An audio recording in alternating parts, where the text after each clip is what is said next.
Assalamualaikum warahmatullahi wabarakatuh. Yang terhormat Bapak Ahmad Thohir SHI LLM MA selaku pengampu mata kuliah Hukum Pidana kelas Ilmu Hukum A. Perkenanlah kami selaku kelompok 8 akan mempresentasikan apa yang telah kita musyawarahkan mengenai makalah dengan judul Kebijakan Tindak Pidana Hukuman Mati dalam Perspektif Hukum Indonesia dan Hukum Cina. Adapun juga kelompok kami, yaitu saya sendiri Muhammad Wafa Aryansyah Munir, yang kedua ada Farhan Andrian, yang ketiga adalah Salma Nailal Aldila, yang terakhir Ahmad Fakih. Berlanjut ke pembahasan yang akan kita usung pada presentasi hari ini, yaitu yang pertama, konsep ruang lingkup tindak pidana hukuman mati dalam perspektif hukum Indonesia yang akan dipresentasikan oleh Ahmad Fakih. Yang kedua yaitu konsep dan ruang lingkup tindak pidana hukuman mati dalam perspektif hukum Cina yang akan dipresentasikan oleh Salma Naila. Dan yang ketiga yaitu implementasi tindak pidana hukuman mati dalam perspektif hukum Indonesia yang akan dipresentasikan oleh saya sendiri yaitu Muhammad Wafa Aryansyah Munir. Dan yang terakhir yaitu implementasi tindak pidana hukuman mati dalam perspektif hukum Cina yang akan dipresentasikan oleh Farhan Andrian. Pembahasan yang pertama yakni konsep dan ruang lingkup tindak pidana hukuman mati dalam perspektif hukum Indonesia. Penerapan hukuman mati pada dasarnya tersebar di berbagai suku di dunia. Hukuman mati seringkali menjadi bagian penting dari tata aturan kehidupan bersama, serta digunakan untuk menjaga keseimbangan serta keberlangsungan kehidupan sukunya. Hukuman mati menjadi konsekuensi dari kesalahan yang dilakukan oleh pelaku. Penerapan hukuman mati di berbagai belahan dunia bentuknya bermacam-macam yang disesuaikan dengan adat istiadat setempat, mulai dari dirajam, dibuang ke laut, sungai, jurang, dan masih banyak lagi. Bagi sebagian masyarakat kita, bentuk vonis hukuman mati dinilai bertentangan dengan nafas amandemen kedua Konstitusi Assalamualaikum warahmatullahi wabarakatuh. Nama saya Salma Nailal Aldila dengan NIM 033 Prodi Ilmu Hukum kelas A akan mempresentasikan mengenai konsep dan ruang lingkup hukuman mati dalam perspektif hukum Cina. Pertama, yakni tindak pidana yang diancam dengan hukuman mati. Cina merupakan salah satu negara yang dikenal dengan penerapan hukuman matinya. Menurut data dari Amnesty International, sedikitnya 1.000 orang lebih dijatuhi hukuman mati di tahun 2015. Jumlah tersebut bukanlah jumlah yang pasti dikarenakan jumlah terpidana mati merupakan rahasia negara.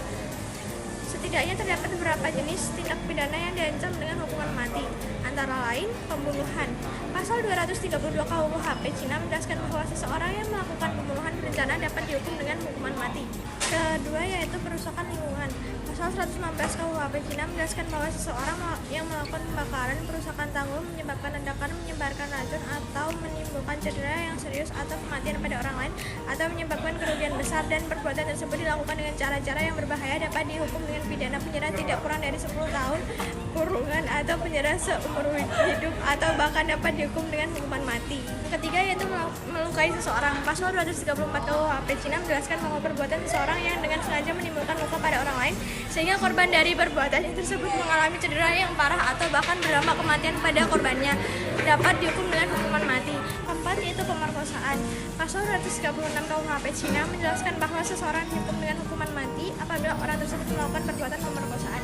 Tindakan pemerkosaan tersebut dilakukan dalam keadaan-keadaan tertentu, seperti tindakan kejahatan pemerkosaan yang dilakukan secara terang-terangan, tindakan kejahatan pemerkosa yang dilakukan terhadap sejumlah perempuan atau anak perempuan di bawah usia 14 tahun, tindakan kejahatan pemerkosa yang dilakukan di tempat umum, tindakan kejahatan pemerkosa terhadap seorang perempuan atau lebih yang dilakukan secara berturut-turut, atau akibat dari tindakan kejahatan pemerkosaan tersebut menyebabkan cedera serius atau kematian pada korbannya. Yang kelima yaitu perdagangan manusia. Perbuatan seseorang yang memaksa orang lain untuk menghancurkan dirinya dapat dihukum dengan hukuman mati. Perbuatan tersebut dapat diancam dengan hukuman mati terutama pada keadaan-keadaan tertentu seperti korban prostitusi merupakan anak di bawah usia 14 tahun. Korban prostitusi tersebut diperkosa terlebih dahulu sebelum dipaksa untuk menghancurkan diri, atau akibat kegiatan prostitusi tersebut menyebabkan dampak yang serius atau bahkan kematian pada korbannya. Perbuatan pidana dan ancaman pidana tersebut diatur dalam pasal 358 KUHP Cina. Selanjutnya itu penculikan. perbuatan seseorang untuk menculik orang lain untuk tujuan pemerasan atau menjadikan korbannya sebagai sandera hingga menyebabkan kematian pada korbannya dapat dihukum dengan hukuman mati. Hal tersebut diatur dalam pasal 239 dalam KUHP Cina. Yang ketujuh yaitu perampokan. Pasal 263 KUHP Cina menjelaskan bahwa seseorang yang melakukan tindak pidana perampokan dapat dihukum dengan hukuman mati apabila melibatkan institusi angkutan umum, bank atau lembaga perbankan. Selanjutnya itu terorisme. Undang-undang negara Cina memperlakukan para pelaku teroris yang hukumannya dibawahi hukum atas tindak pidana pembunuhan, penculikan dan kejahatan lain yang mempengaruhi keselamatan publik. Hal tersebut dijelaskan dalam pasal 120 KUHP. Yang kesembilan yaitu kejahatan narkotika. Pasal 347 KUHP Cina menjelaskan beberapa persyaratan seorang yang melakukan tindak pidana narkotika yang dapat diancam dengan hukuman mati.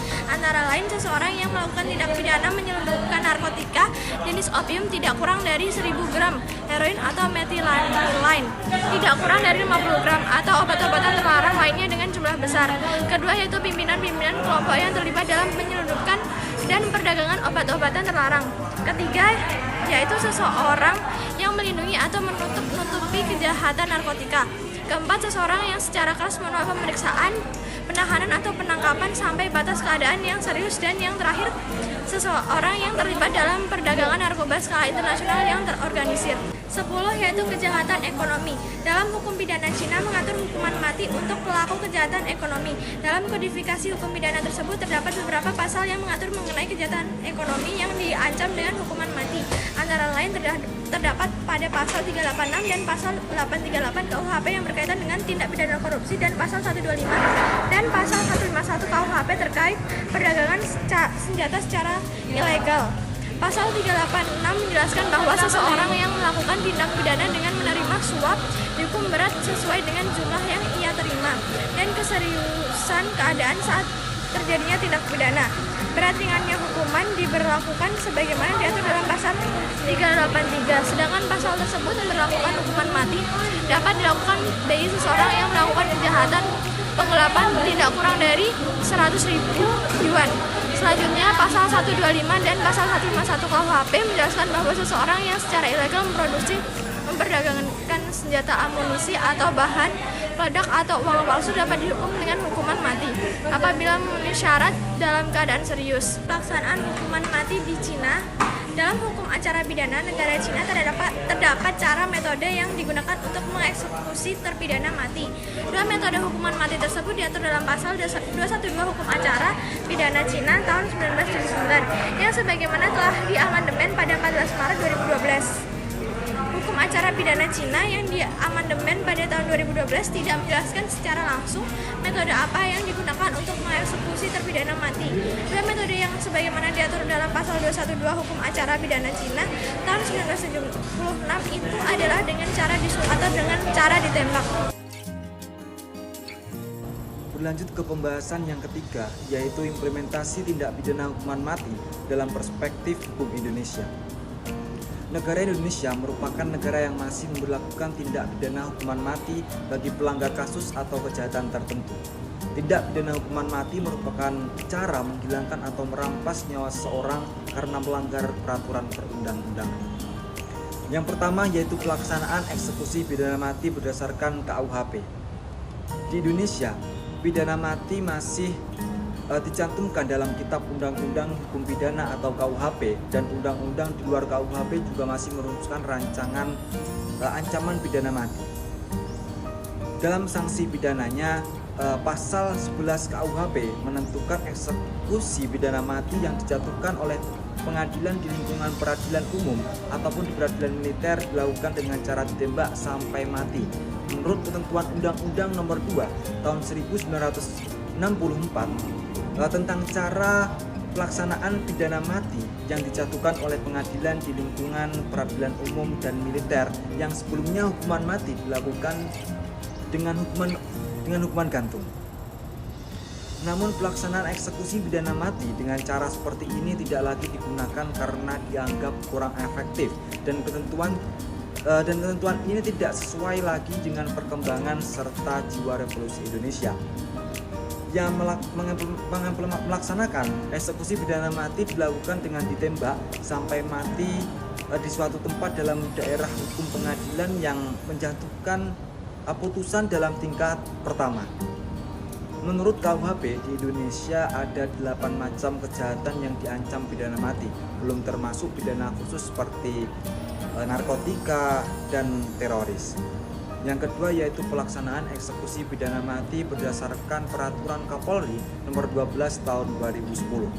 Pengaturan yang lebih teknis mengenai eksekusi pidana mati diatur dalam Peraturan Kapolri Nomor 12 Tahun 2010 tentang tata cara pelaksanaan pidana mati.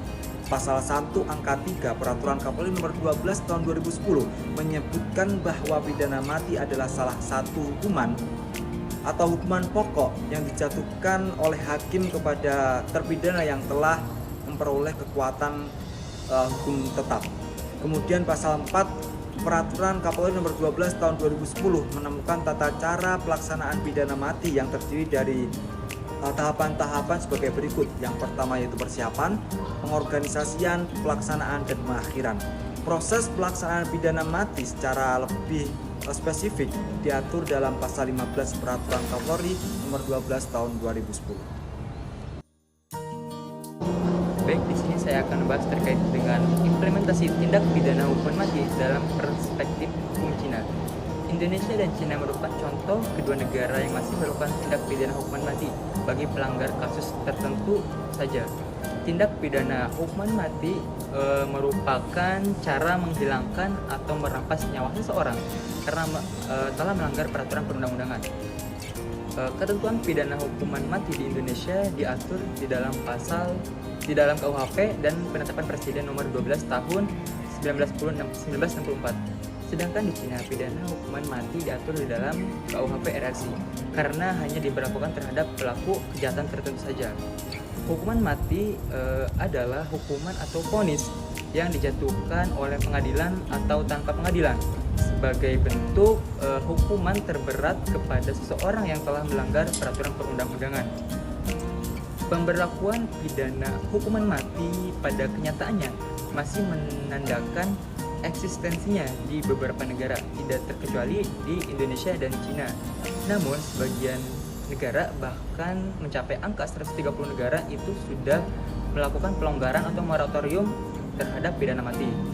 Tujuan pemberlakuan pidana mati tidak lain untuk mendapatkan kesejahteraan bagi kehidupan masyarakat.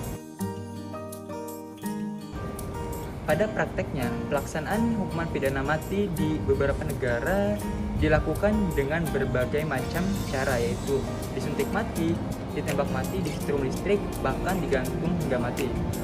Namun, setiap negara memiliki cara yang berbeda di dalam melakukan tindak pidana hukuman mati. Di Indonesia sendiri, pidana mati dilakukan dengan cara ditembak mati. Dalam ketentuan khusus KUHP RRC pada bab 8 mengenai sogok menyogok dan penyuapan, hal tersebut termasuk ke dalam tindak pidana korupsi yang diancam dengan hukuman pidana mati. Berikut pasal-pasal mengenai pidana mati, yakni pasal 383, pasal 384, dan pasal 386. Pidana mati dalam KUHP RRC diatur secara khusus karena hanya diterapkan bagi pelaku kejahatan yang sangat kejam. Perbedaan mendasar mengenai KUHP Indonesia dan KUHP Cina adalah tentang masa penundaan yang berlaku. Jika di dalam KUHP Indonesia itu selama 10 tahun, adapun di dalam KUHP Cina itu selama 2 tahun penundaan saja. Masa penundaan yang lama akan membuat pelaku menjadi tertekan karena akan terus menghitung hari. Terdapat banyak cara di dalam melakukan eksekusi pidana mati, yakni dengan cara ditembak mati, disuntik mati, dipenggal leher, digantung sampai mati, disetrum listrik, dan dimasukkan ke dalam ruang gas sampai mati. Semua itu dilakukan untuk bertujuan meninggalnya terpidana. Di Indonesia, eksekusi mati hanya dilakukan dengan cara ditembak mati. Adapun di Cina, yaitu dilakukan dengan cara ditembak mati dan disuntik mati. Sekian dari kami kelompok 8. Kurang lebihnya mohon maaf. Ihdinas siratal mustaqim. Wassalamualaikum warahmatullahi taala wabarakatuh.